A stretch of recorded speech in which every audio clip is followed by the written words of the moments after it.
이 귀한 서지방의 장로님들이 함께 모이셨습니다. 각각의 교회에서 든든한 기둥으로 서 계신 분들이 이 자리에 다 함께 모이니까 이 자리가 얼마나 든든하고 또 얼마나 이 은혜가 넘치는지 모르겠습니다. 우리 교인들이 다 이렇게 장로님들처럼 든든한 기둥들이 되었으면 어떨까 하는 바람 또한 생깁니다. 우리 장로님들이 교회를 사랑하는 마음이 또한 교회를 위하는 마음이 너무나도 큼을 우리 모든 목회자들은 잘 알고 있습니다. 그 마음이 모여서 든든하게 교회가 세워지는 축복 각 교회마다 주어지기를 간절히 소망합니다. 오늘 말씀에 보면 사도 바울이 등장을 합니다. 그런데 사도 바울은 교회를 사랑하는 마음이 참으로 남달랐던 사람입니다. 특히나 오늘 본문 말씀에 나오는 빌립보 교회는 사도 바울이 2차 전도 여행 때 세워진 교회입니다. 이 교회는 자주장사 루디아와 같은 훌륭한 바울의 동역자가 있었을 뿐만이 아니라 바울의 든든한 기도의 후원, 재정적 후원 교회였기 때문에 이 바울이 생각하는 남다른 애정이 빌립보 교회를 향하여 있었습니다. 그래서 바울은 지금 로마의 감옥에 구금되어 있는 상태이지만 빌립보 교회의 사랑에 대한 감사로 옥중에서 편지를 쓰고 있습니다. 또한 이 기회에 편지를 쓰며 빌립보 교회 안에 있는 성도들이 더욱더 믿음 안에 든든히 설 것을 사랑하는 마음으로 권면하며 이 빌립보서의 내용을 편지로 전달하고 있습니다. 그런데 오늘 말씀 눈여겨볼 것은 17절 말씀의 본문에서 바울은 나를 본받으다라고 그렇게 요구하고 있습니다. 바울은 자신을 본받으라고 말하고 있습니다. 권면을 하는 상황에서 교회가 든든히 서가기를 바라는 마음에서 사랑하는 마음에서 하는 말이지만 나를 본받으라 라고 얘기하는 것은 어떻게 보면 좀 교만한 것이 아닐까라는 생각이 듭니다. 여러분 생각해 보십시오. 믿음의 사람이라면 그리스도를 본받는 것이 맞지 않습니까? 그리스도를 따라 사는 것이 맞지 않습니까? 그런데 왜 하필이면 바울은 나를 본받으라 라고 어떻게 보면 교만하게 보이는 그 말을 지금 빌립보 교인들에게 하고 있을까요? 그런데 오늘 말씀에 본받으다라는 이 말은 앞절 16절의 말씀을 보면 바울이 교만해서 한 말이 아니라는 것을 잘 알 수 있습니다. 16절 말씀 제가 한번 읽어드리겠습니다. 오직 우리가 어디까지 이르렀든지 그대로 행할 것이라. 바울은 예수님을 따라 사는 사람이었습니다. 예수님을 쫓는 사람이었고 예수님의 뜻이라면 모든 것 제쳐놓고 그대로 행하는 사람이었습니다. 여기서 16절에 그대로 행한다라는 헬라어 단어는 스토이케인이라는 단어를 사용합니다. 이 스토이케인이라는 단어는 일렬로 걷다, 한 줄로 걷다라는 뜻이 있습니다. 예를 들면 이렇습니다. 히말라야에는 쉐르파라는 종족이 있습니다.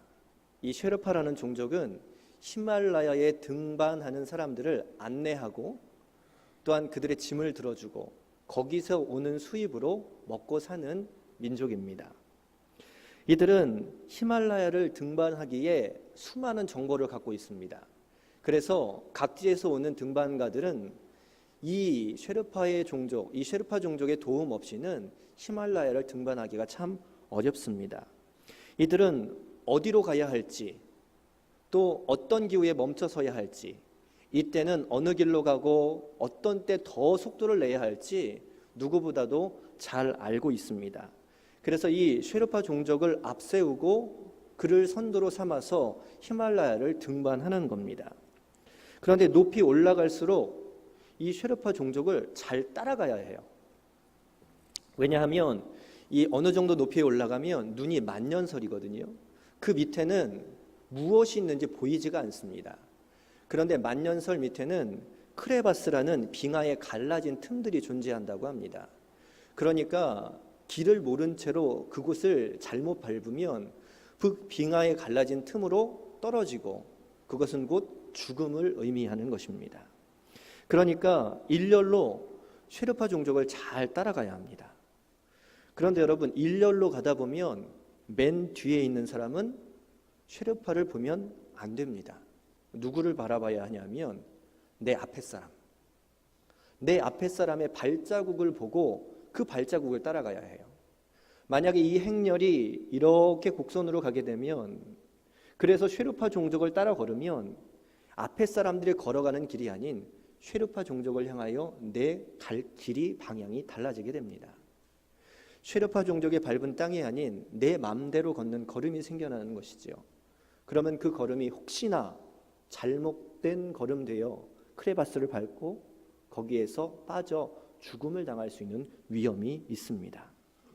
그대로 행한다라는 스토이케인은 바로 이런 의미예요. 앞에 있는 사람을 뒤쫓아서 그대로 행하는 모습을 바로 스토이케인이라고 표현할 수 있습니다. 신앙의 길에서 우리도 예수님을 따라간다라고 이야기를 합니다. 예수를 본받기를 원합니다.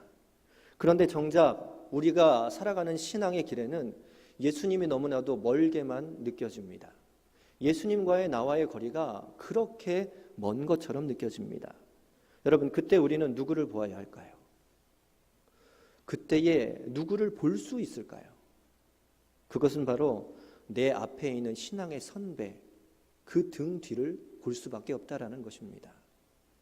믿음의 길, 주님을 쫓는 누군가의 그 뒤를 또 누군가가 그 발자국을 쫓아서 그 뒤를 따라 걷는 모습, 마치 쉐르파 종족을 따라서 일렬로 그 발걸음, 앞사람의 발걸음을 보며 그 등 뒤를 쫓아서 함께 일렬로 걷는 모습이 마치 주님을 따라 걷는 모습과 같다라는 것입니다.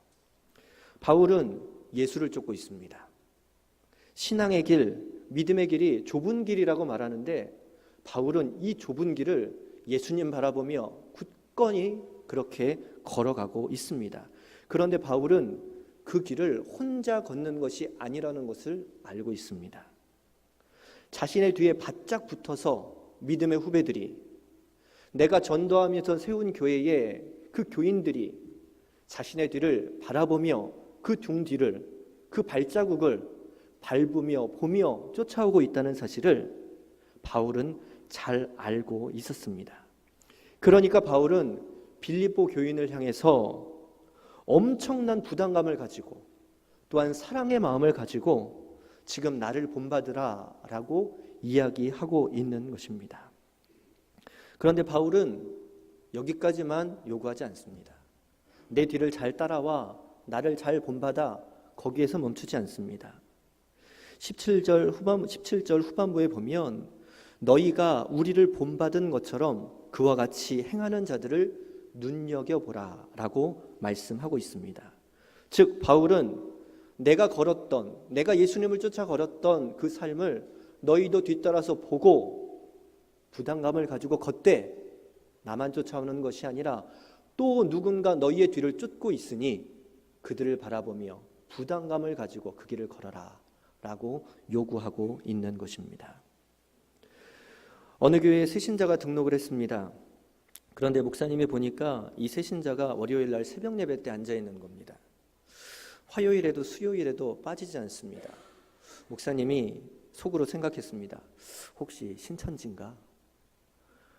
너무나도 열심히 신앙생활하는 모습에 좀 목사님이 긴장을 하시는 거죠. 그런데 시간이 지나면서 보니까 무언가 욕심이 있거나 무언가 계산이 있는 모습이 아닌 거예요.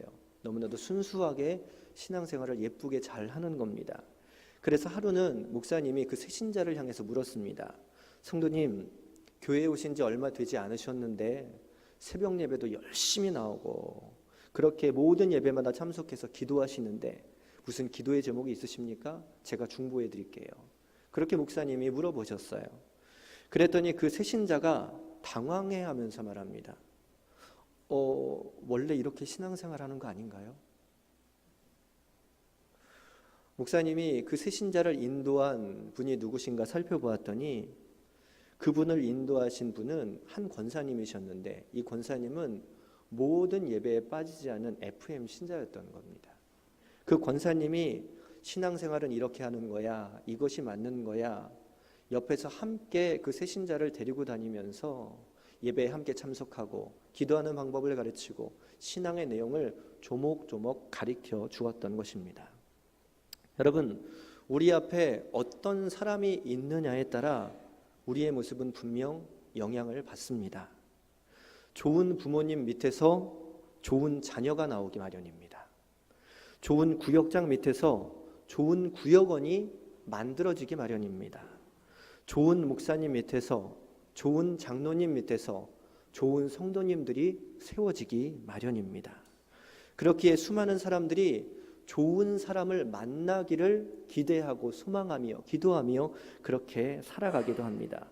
그런데 정작 중요한 것은 내가 그렇게 누군가에게 선한 영향력을 끼칠 수 있는, 본을 보일 수 있는, 길을 제시할 수 있는 그런 존재가 되어야 한다라는 것입니다. 사도 바울은 그 부분에 있어서 굉장한 부담감을 갖고 있었습니다.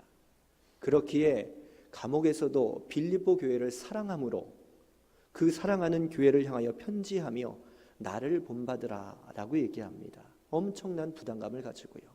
그리고 한 단계 넘어 내가 걷는 그 길 너희도 뒤쫓아 오되 그 뒤에 쫓는 누군가를 바라보며 부담감을 갖고 그들에게 길이 될 수 있음을 기억하며 믿음의 길을 아름답게 걸으라 라고 요구하고 있습니다. 오늘 장로의 원래회로 모였습니다. 우리 장로님들 한 분 한 분은 각 교회를 든든하게 바치는 기둥과도 같은 분이십니다. 장로님들 모두가 교회 가운데 바르게 서시고 장로님들이 교회 가운데 중추적 역할을 하시고 여러분들이 갖고 있는 신앙의 중심이 하나님께 칭찬받는 모습으로 본받을 만한 모습으로 든든히 서 계신다면, 스토이케인 그대로 쫓는다면 예수님을 쫓아 사는 여러분들의 모습을 통하여 그 교회는, 여러분들이 뒤를 쫓는 성도님들은 또 다른 아름다운 신앙인으로 바르게 세워질 수 있을 것입니다. 여러분들을 통하여서 아름다운 성도님들이 세워지기를 원합니다. 여러분들을 통하여서 교회가 든든히 서기를 원합니다.